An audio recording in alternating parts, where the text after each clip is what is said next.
Isaiah chapter 43 verse 19 says, "See, I am doing a new thing. Now it springs up. Do you not perceive it? I am making a way in the wilderness and streams in the wasteland."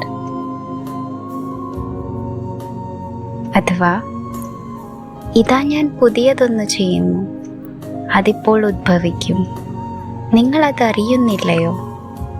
ഞാൻ മരുഭൂമിയിലൊരു വഴിയും ശൂന്യപ്രദേശത്തു നദികളും ഉണ്ടാക്കും.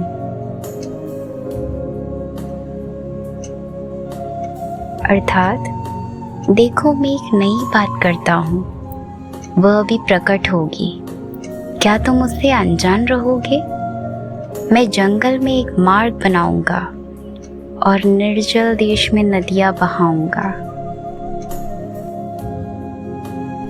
એટલે કે જો હું કંઈક નવું કરું છું, હવે તે પ્રગટ થશે.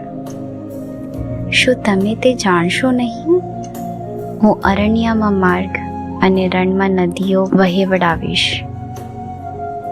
God bless you.